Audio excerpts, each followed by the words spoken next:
RMC les grandes gueules. Ce que je veux, c'est que vous alliez le faire gagner. Le monde de Macron. Vive la République, vive la France. Dans le monde de Macron, nous allons réécouter le Premier ministre Édouard Philippe qui a régalé Internet et les réseaux sociaux durant le week-end avec son lapsus concernant la France, les champions, la Coupe du Monde de rugby, sa prochaine organisation. Ça va très vite. Le Premier ministre évoque les champions et voilà ce qu'il dit. Et parce que la France est une nation qui veut continuer à susciter de grands... Parce que la France est une nation, qui veut continuer à susciter des grands champions dans tous les domaines, les Jeux Olympiques d'hiver ou encore des mondes. On me dit que les amateurs de rugby ont parfois l'esprit mal placé. Je ne peux pas le croire.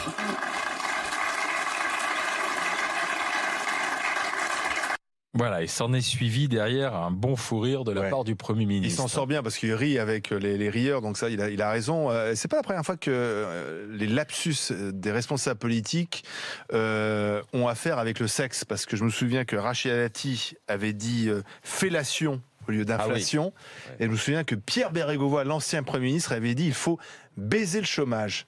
Ouais. Ce qui d'ailleurs jamais été fait en France, parce que le chômage est toujours là. Il est toujours vierge. Voilà, c'était susciter les grands champions, et susciter les grands champions a dit le Premier ministre Édouard Philippe. Ça t'a fait marrer moi ça m'a fait marrer, Maxime. Et surtout que, on le voit un peu finalement naturel, c'est-à-dire c'est un peu hors des cases, c'est des moments un peu volés, c'est des moments un peu imprévus, on le voit avec des gestes pas maîtrisés, il vient à peine de remettre les lunettes dans sa poche que hop, il y ressort directement. J'ai trouvé ça bien en plus, juste après il part en fou rire, donc j'ai trouvé ça bien, enfin un peu de naturel en politique, surtout quand c'est sur des lapsus comme ça, moi ça me fait mourir de rire. Pascal. J'aime beaucoup le personnage. J'aime beaucoup le personnage, d'abord parce qu'il est un peu dans mon spectre politique, c'est plutôt un démocrate de droite, enfin un social-démocrate ou un gaulliste, etc. Puis le type est décontracté, il est drôle. Il fend un peu l'armure là du coup. Parce que je dis il fend un peu l'armure, on le voit un peu se marrer, mais les gens qui le connaissent savent que... les gens... peu de gens le connaissent. Justement. T'es pas invité chez Édouard Philippe, Alain? Non, justement, j'allais demander à Pascal. On ira boire Doudou. On ira boire l'apéro au Havre un de ces jours. Non, c'est vraiment... Il n'y a plus beaucoup. C'est un type vraiment sympathique, quoi. C'est vraiment un... Je pense que c'est le bon côté des hommes politiques sérieux, rationnels. Mais en même temps, il y a ce genre de moment avec lui. Et je pense que c'est l'expression de ce qu'il est. Madame Joël.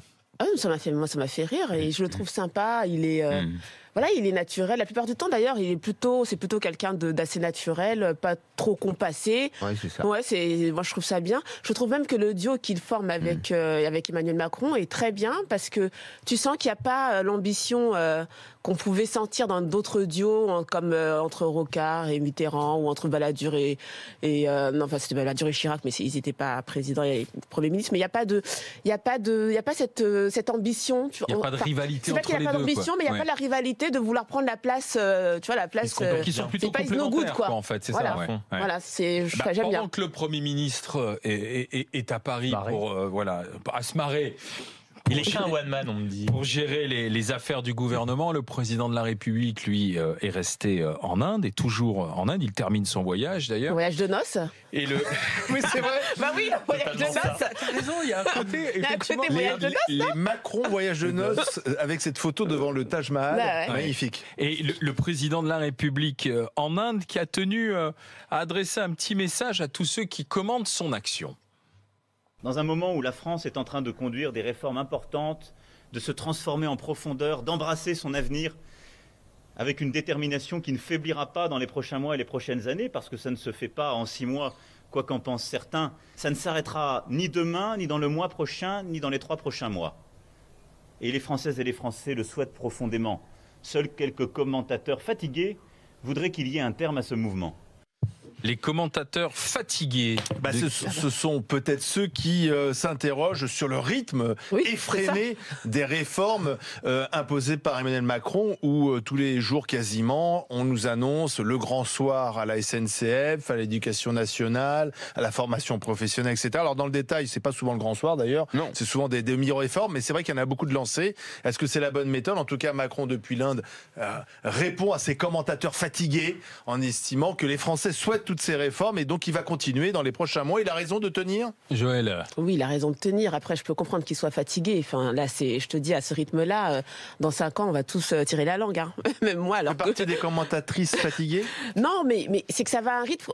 Enfin, on n'a pas l'habitude non plus de ce rythme-là, de voir, en tout cas dans une première année, voir toutes ces réformes engagées. Alors, c'est peut-être des semi-réformes, des demi-réformes, mais il y a quand même un rythme. Il y a quand même un rythme qui est tenu.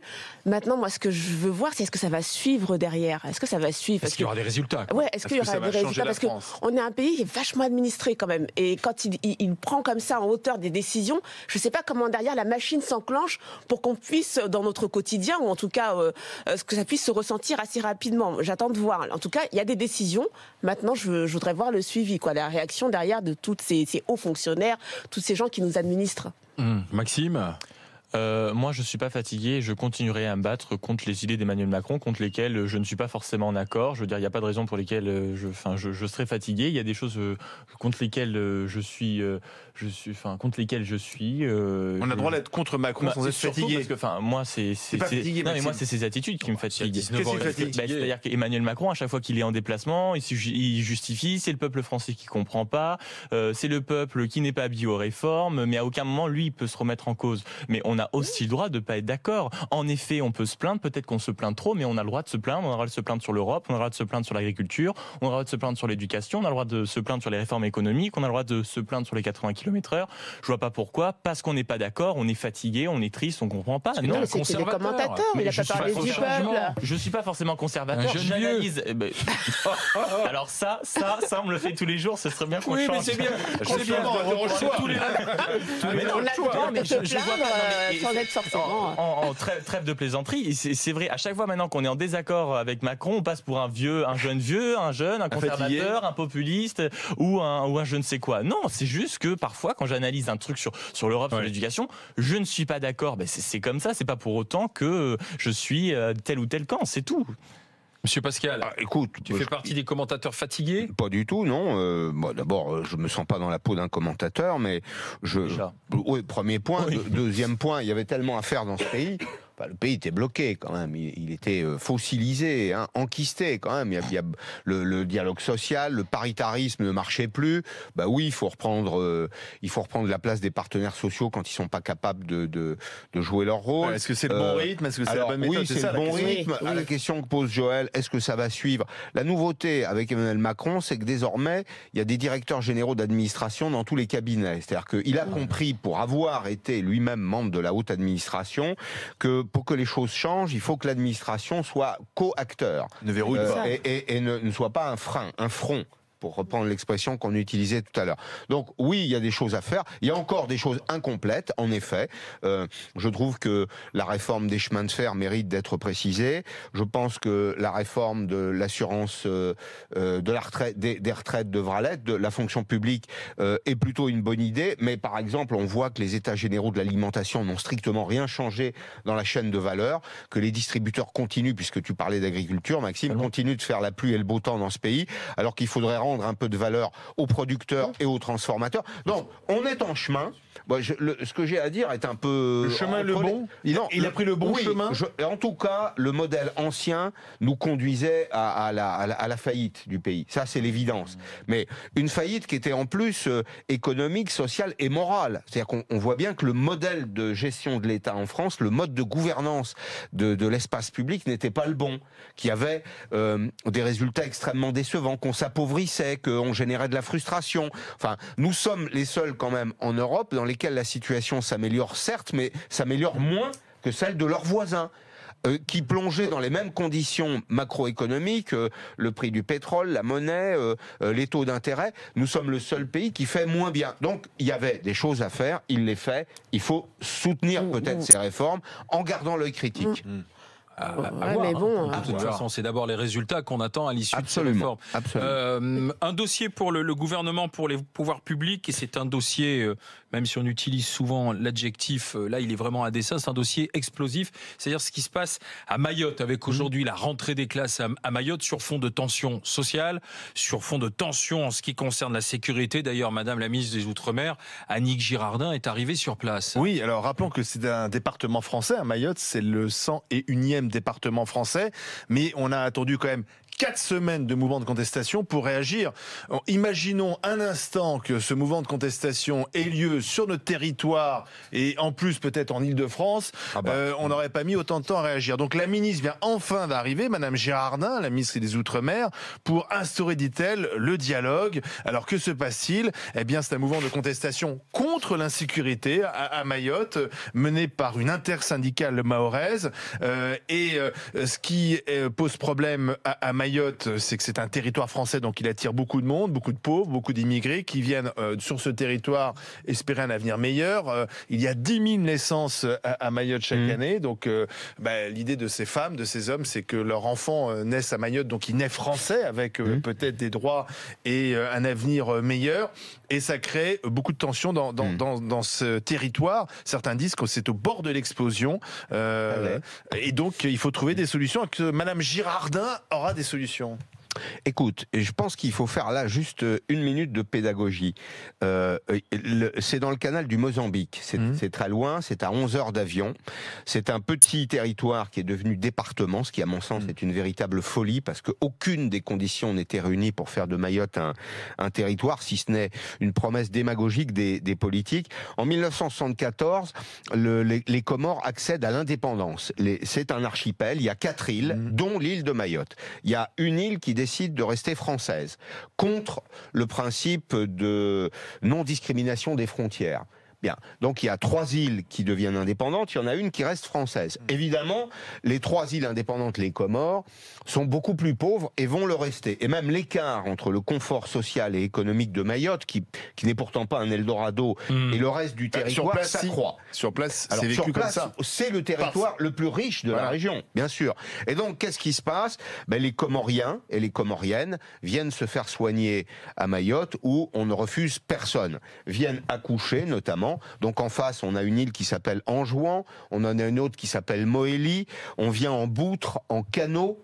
On prend des risques considérables. Enfin, l'océan Indien, c'est pas une petite rivière, c'est dangereux. Ces femmes viennent accoucher à Mayotte, elles accouchent, donc leur enfant devient français la plupart du temps, où elles ont droit à des allocations, à des soutiens directs ou indirects. On crée des bidonvilles, on crée des zones d'insécurité. Les Comoriens viennent et n'ont pas de boulot, parce que le marché de l'emploi est complètement saturé. Et donc, qu'est-ce qu'ils font ?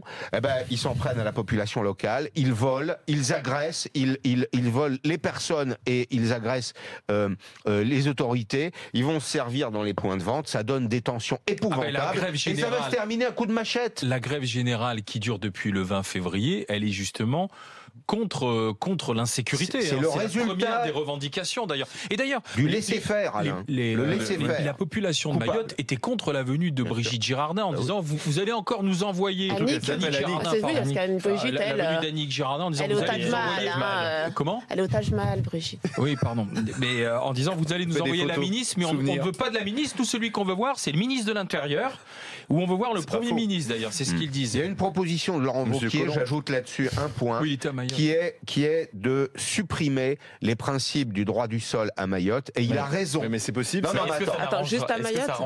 Ou soit on continue d'accueillir ces immigrés comoriens qui sont très pauvres. Je veux dire, je fais pas de jugement de valeur. Ce sont des êtres humains. Est-ce que c'est possible ? Mais non, mais on ne Parce peut que pas. La France, c'est le droit du sol. On ne peut plus les accepter à l'hôpital de Mamoudzou. Le matin, il y a 200 à 300 personnes. Les femmes viennent accoucher ici. On est obligé de les accueillir. C'est une situation de fait accompli qui nous condamne à la violence. Joël. Je ne sais pas si vraiment c'est le scandale à Mayotte, en fait, qu'il y ait des Comoriens qui viennent. Je comprends l'insécurité. Moi, le scandale, c'est que depuis 1974, donc que ce département, en tout cas cette île, est restée française, cette île soit sous-développée. Enfin, à quel moment on est la France? Où est-ce qu'on est la France? À chaque fois qu'on parle d'un département d'outre-mer, on entend que c'est... Alors, quand c'était la Guyane, qu'on était encore en 85 en Guyane, alors que nous, on est en 2017. Quand c'est Mayotte, donc depuis 74, Mayotte, il y a toujours un taux de scolarité très faible pour les enfants. Que fait la France? Comment elle traite Mayotte? Non mais oui, que fait la France à Mayotte? La République, surtout. Comment elle traite? Comment il faudra à un moment, au lieu de dire à chaque fois aux personnes qui vivent sur les îles, de leur dire vous avez de la chance d'être français. Excuse-moi, être français, si c'est ça, c'est pas de la chance. Moi, je vis en Île-de-France, je vis pas comme au début du XXe siècle. Donc, il y a aucune raison. Moi, le scandale, c'est pas tant que les Comoriens viennent. Le scandale, c'est qu'en 74, depuis 74, Mayotte soit toujours extrêmement sous-développée. Je ne comprends pas pourquoi, et l'État doit s'en expliquer. Mayotte est surtout devenu, et je vais rejoindre Pascal certainement sur ce point, l'emblème en fait de l'échec d'une politique française, notamment par la départementalisation. Maintenant, ce qu'il faudrait faire, j'en ai aucune idée. C'est sûr que cet îlot, comme on le dit, mérite certainement beaucoup plus d'attention que la ministre. La ministre Jardin qui arrive. Oui, mais le problème, c'est que ça a souvent été malheureusement surtout une réserve de voix pour les présidents, notamment depuis Mitterrand.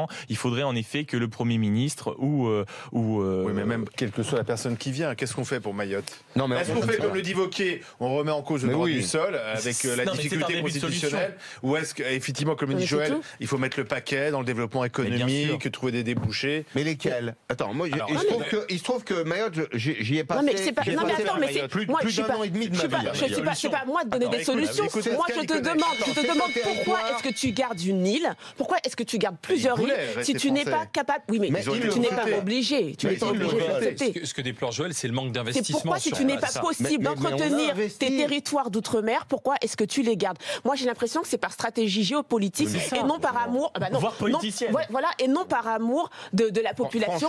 On a l'île de la Réunion qui, elle, est très française, qui est à 1h30 d'avion ou à 2 heures d'avion. On n'a pas besoin d'un porte-avions dans le canal du Mozambique. Il y a plus de 5e flotte soviétique dans le canal du Mozambique. La période de la guerre froide est terminée. Bon, la population a voulu rester française, poussée par un mouvement qui s'appelle le mouvement populaire mahorais, qui a fait de son fonds de commerce la départementalisation. On voit quelles sont les folies auxquelles ça conduit. Moi, j'ai vécu à Mayotte un petit peu plus d'1 an et demi de ma vie. C'est la justice cadique, c'est la polygamie. 98% de la population est musulmane. On a d'abord un jugement, quand on parle de justice, on a d'abord un tribunal islamique cadique et ensuite la justice civile. On a voulu transformer ce territoire en bout de France. Je suis désolé, Mayotte n'a rien à faire ès-qualité de département. C'est un territoire français d'outre-mer. La France a respecté sa parole. En 74, les Mahorais ont voulu rester français. Très bien, on les garde dans la République. Ça ne leur donnait aucun droit à devenir les citoyens d'un département français. Mais ça leur donne le droit de demander de la sécurité. Bah oui. Comme chaque Français, ils ont le droit à la sécurité. Ils ont le droit à la sécurité, mais la sécurité, ça suppose qu'on casse les règles habituelles de la République dans ce territoire.